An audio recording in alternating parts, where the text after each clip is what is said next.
So the North American tour is almost over. You have just a couple of shows left. What did you enjoy most about this experience? Well, I think being able to play some of the songs, the new ones, has been really, really fun. We had the album, as we talked about last time, we had the album since June, basically, last year, so we've been really anxious to play them.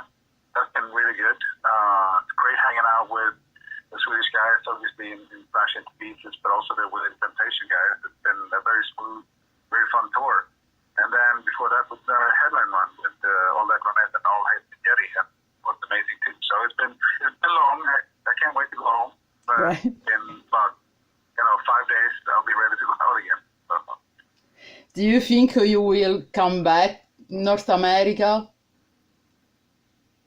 yeah, absolutely. I mean, we always do. We spend a lot of time over here. Mm-hmm. It's a big country. There's a lot of activities you want to be in, and places we haven't been in yet. So of course, yeah, we'll be back. Just don't know when yet, and with whom, but I am absolutely sure that we'll come back. Cool. So let's talk about the new album, Hide the Mask. When you started working on it, did you have a precise idea of what you wanted? No, we never do. Yeah, we don't write the road, so there's like no ideas forming over time, and then we aim for that. It's like when we're done touring and we feel like it's time for another record, then we just switch to that mode instead, and we'll just see what happens. When we get like this first song, maybe 2 songs down, we know in what direction we're gonna head. But there's no plan. The only thing we knew was we want to more of a production partner, but we wanted to bring up the guitars a little bit. In Flames is a very guitar-driven band, Mm-hmm. so it was important for us to have that emphasized in a way. So that's pretty much the only thing we said. We wanted to be big, and we wanted, that's how it turned out, I think. Do you think you will experiment more in the future in terms of music style? Experiment? Yeah. Not really, no. It's that's not what we do. I think we just try to find new ways of expressing who we are and what we do. It's maybe a bit egoistic, but we write this music for ourselves because we know we're gonna play these songs for a long, long time, and we need to love it. So the only thing that we care about is that we love it, and if it's experimental or if it's not, it doesn't really matter. But there's no plan in being, trying stuff just for the sake of it. It's a matter of what we think sounds best for the song. Mm-hmm. And at what point you were completely satisfied with the album? Well, we spent February till May in LA writing and recording, and we actually wrote all the way up until the last week. So I'd say at some time towards the end of May, I felt like, well, we have all we need. Mm-hmm. But then we got lucky, and we had Chris Lord Algae mix it, and he just lifted everything to another level. It was great, and he turned it into something fucking awesome. So we got really lucky there. So when we got the first mixes, I knew that we did the right thing. Now, regarding the lyrics, you have a particular concept for this album? Well, it wasn't meant to be conceptual at all. I mean, it basically experiences that Anders has or stuff he sees around him, situations he ends up in, and just his thoughts about that. And, his way of writing lyrics has never been like telling you exactly what it is. It's not a book, it's more like painting, I'd say. It's a lot of metaphors and stuff like that. But I think as the songs came along and started developing, he found like a common theme in a lot of them. And that is, I the Mask is the title track, and it sort of sums up a little bit what he's talking about. It's like it's easy to hide behind the mask, and you get to choose what parts of you show to people. It's sort of a safety mechanism at times, and it's also, I think, a hinder at times, because you rather that mask. You know, playing a role instead of perhaps opening up and being, you know, really connecting with people, you know. So. Yeah, but do you have, even if you didn't write the lyrics, is there a song that from the lyric point of view you feel like you identify personally? Yeah, I mean, most of them, the way he writes the lyrics is, again, it's like, it's metaphors, and it's something that you can easily apply to your own experiences. And as he says, and which I really much agree on, is that when you connect with it, when you understand and put your own experiences into it, this will become a bigger experience for you, and hopefully the song will stay with you longer. You know, and mean something, you know, something special to you, and maybe not only to us who wrote it. And this is the 13th album for In Flames. Did you expect to make so many albums? No. I didn't even expect to make one, to be honest, when I joined. I was like, that was really, really, you know, inexperienced, and I've made demos in the past, and that was awesome, you know, but when me and Anders joined in 95, we did Just Race in 96, and that was just a fucking trip. It was amazing, you know, and we didn't tour that much back then, so we had a lot of time to make new music, and so we did a couple of albums pretty quickly, and all of a sudden, you know, we started touring, and then we're not touring, we'll make an album, and then we're touring again, and all of a sudden, 25 years later, here I am with 13 records. It's crazy. Yeah, it is. I don't know any of it. Yeah. But it must feel really good, right? To be able to do this for so long. I'm able to travel the world, drink beer, meet awesome people, and play the music I love, and you know, don't need to worry about anything. It's amazing. I'm blessed. You know, I'm super happy about this, and we all feel the same way. It's like, this is insane when you think about it. And it's nothing you would ever think when you're like, I was 19 when I joined the band. Right. You know, 19, you don't know shit. You know, so it's kind of amazing. And speaking about your older albums, does it bother you that some people still compare your newer albums to those old ones?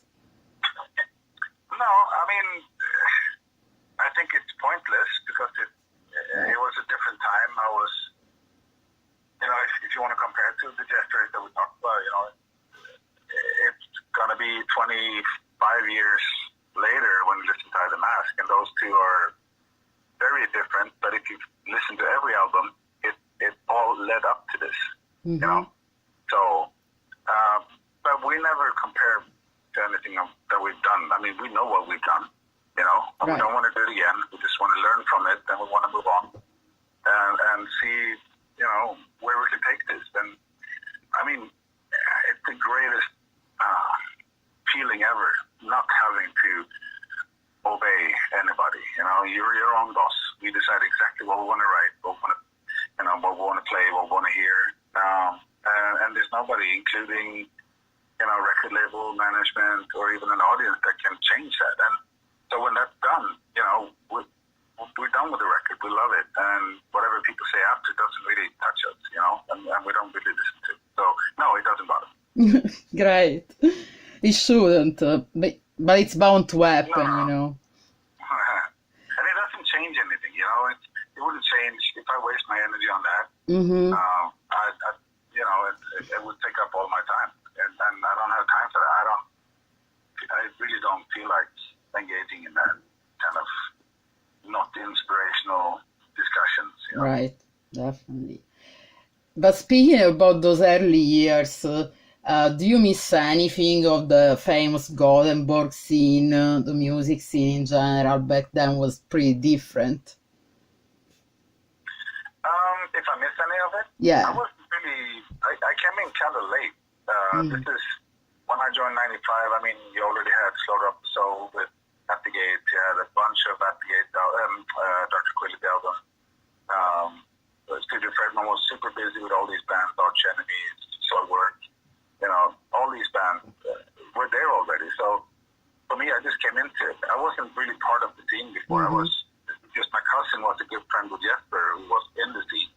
And for me, I was just like the cousin from the countryside, basically. And, I just came into all this. I never thought about it as a scene. I was amazed that there were so many awesome bands, that was playing every weekend, it felt like. And yeah, I kind of miss those days when everything is naive and,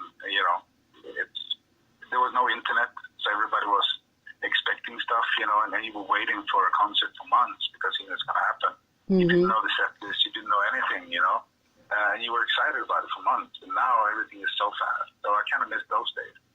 Everything is like right there at your fingertip. You can just Google In Flames set list and you will know what we're going to play tonight. Or right. There's the Facebook, Facebook Live chat. There's all this really, really immediate information. I kind of miss the anticipation. The waiting for something. I miss that a little bit. So you're not a big fan of social media? No, I think it's a tremendous tool especially for a band. Me personally, I just post stuff that I find funny or like cool pictures of when we're playing live or a great beer I had or when I'm barbecuing or when I'm painting, stuff like that. It has nothing really to do with, I get to choose what I post. Right. Let's go back to the topic of the record. It's really, I really choose what to post. But as a band, I think it's awesome. You can present and showcase new music, your videos. You can tell people that you're in town because you're on tour. All these things. So it is a good thing. But it's also very, very, very fast. So I think we're missing out on a lot of the anticipation, the stuff that makes you really, really want to do something. Because you get kind of spoiled, I think. But at least the vinyls came back. Well, vinyl is back, we really like that format. I mean, we always wrote music that way. We always wrote like a full-length album.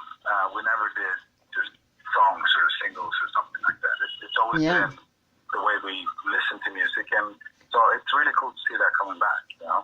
But I know, I understand that kids nowadays don't really have the attention span enough to listen to the whole record. So record labels need to do stuff, and have a single or have videos and stuff like that.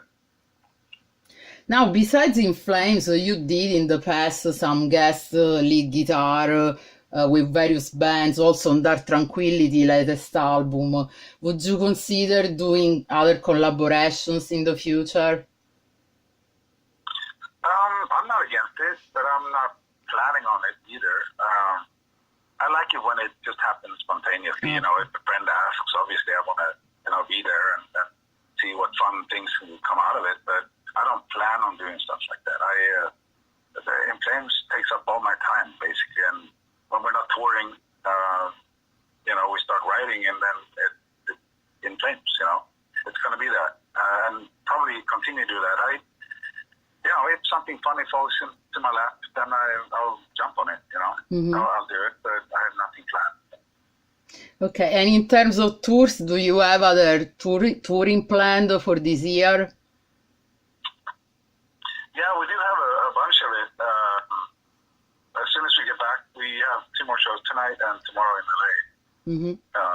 Play San Francisco today and LA tomorrow. Then we have a release party or whatever, I think something like that, the day after that. And then I fly back home for like a week, and then we started touring in the UK. Started in Glasgow, go all over the UK, and then we go to France, I think Belgium, Holland perhaps, and then a few days off, and then we do Russia and Belarus, I believe. And then it's festival season in Europe, so we're going to do a bunch of festivals, and after that we'll see. I mean, we always do, that bigger touring sort of in the winter time. So after the festival season, we'll see what's going to show up, and it's going to be a lot of touring, that's for sure. So the future of In Flames looks really good. Yeah, it looks busy at least. Is there anything else you would like to achieve with the band that you didn't yet? I know I'm very, very fortunate having been able to do this for such a long time with these amazing people. I'm surrounded by really, really creative and awesome people. So I consider every day actually another achievement, because having done this for such a long time and still being able to learn, you know, everything that's going on around you, it's just an amazing feeling. So, yeah, I guess being able to do this for another, you know, I don't know, 15 years or whatever, so you have to wheel me out in a wheelchair, you know. That would be an achievement, I think. Yeah. Thank you for the interview, and we'll see you next time in US. Yes, I'll see you next time, okay? Okay. Thanks so much for having me.